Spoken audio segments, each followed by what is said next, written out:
Good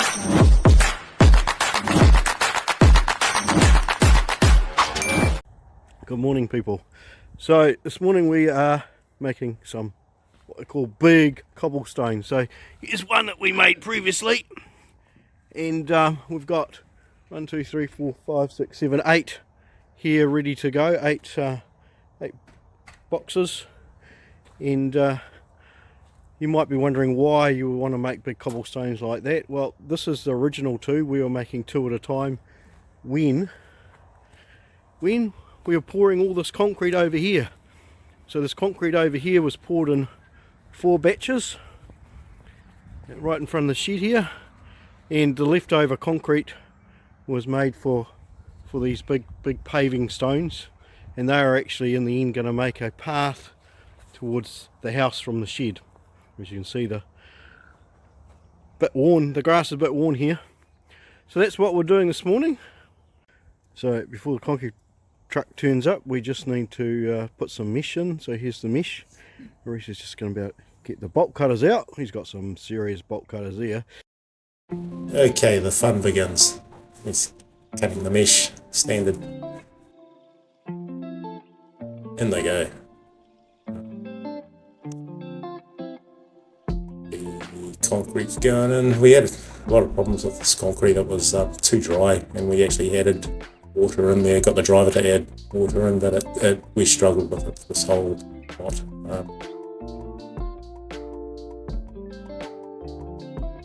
With regards to the mesh, we pull that up so it's not just sitting on the bottom, because ideally it wants to be sitting in the middle, but you can't actually get it right in the middle, but you do your best, so we do actually pay a little bit of attention to that.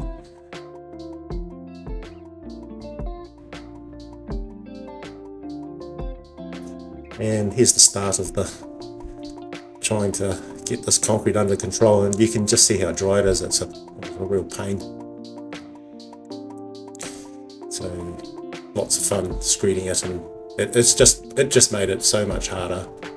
It should have been flowing in there, and it looks dry already, and we haven't even got to the finishing stage by a long shot. Bit of vibrating going on there with a orbital sander with no sandpaper in it, just to try to loosen up all that side area to get it as close as possible to the formwork on the boxing. Those are actually, if we think about those pavers right there, those moulds are actually sitting on top of other pavers that have been prepared previously, so that we can basically use the older pavers as the basis of a mould with the formwork around the outside.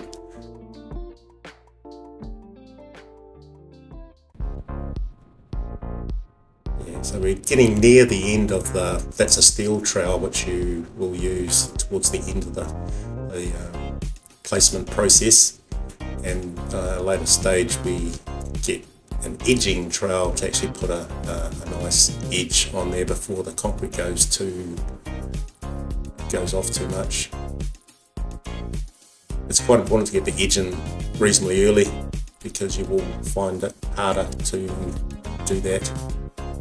There I am in the background there, just putting the first edging in, so that you've got to do that on every corner. So it's a bit of a laborious job, but someone's got to do it.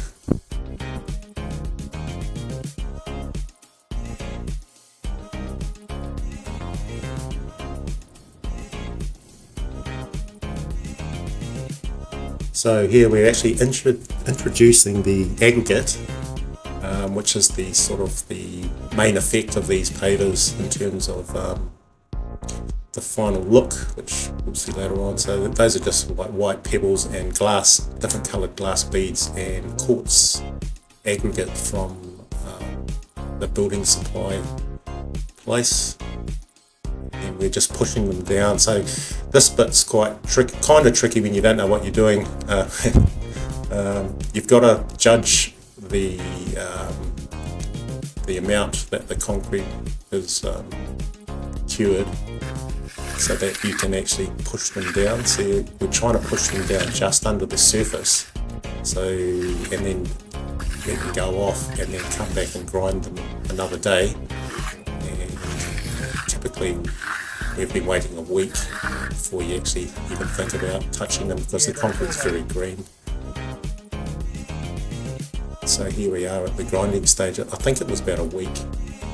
I think I've tried it 2 weeks and it seems harder to do. So a week's about right, but I wouldn't try it any earlier than that. And as you'll see, it's a very dusty and dirty process, and you need to keep wetting it down. I'm actually being very bad here. I don't have a mask of any sort on, which is not the thing to do. But I don't know why I did that. But, it's relatively easy with that. It's a diamond. It's a diamond blade. I'm not sure exactly how you describe it. I just got mine from Bunnings, I think.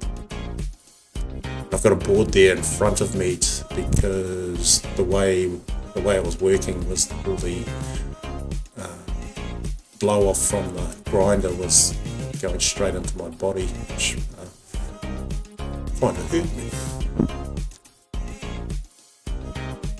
So here's a look at the look that will be achieved once the polyurethane's been placed on. So just sort of trying to get a view of what this whole effect is about for these pavers. They sort of look quite unique, I suppose. I've done more since this project, and I've added in quite a lot more of the coloured, quite a lot more of the aggregate.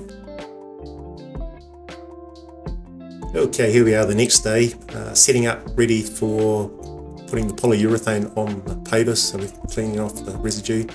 When we actually put the polyurethane on, which you'll see in a moment, we introduce a anti-slip grit that goes into the mixture and is shaken within the bottle so that it's not slippery once the polyurethane is applied. So there's the polyurethane going on, and the grit's already well mixed inside the container prior to application.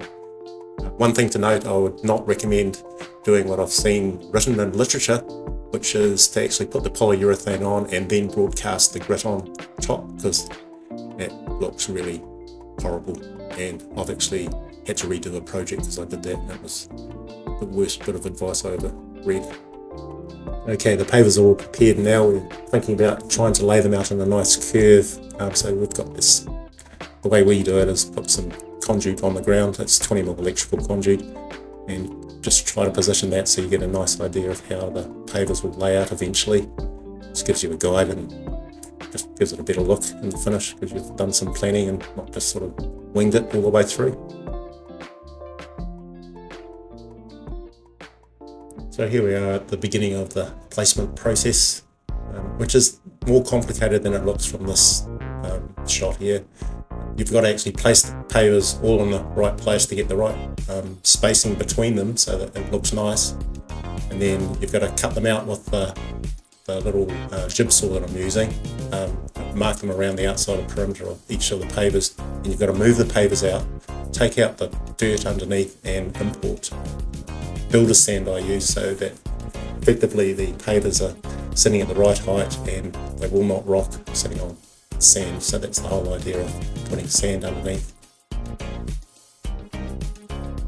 We hear you, builder's crack. And here's the finished product. Sometime later, I must admit, about a year down the track, but this is how it turned out. You can sort of see, appreciate the curve there. It's quite important to set them at the right height. If you have them too low, and the grass is encouraged to grow over them, so I set mine up at the top of the grass level. And that's how they turned out after much work, which is a satisfying result.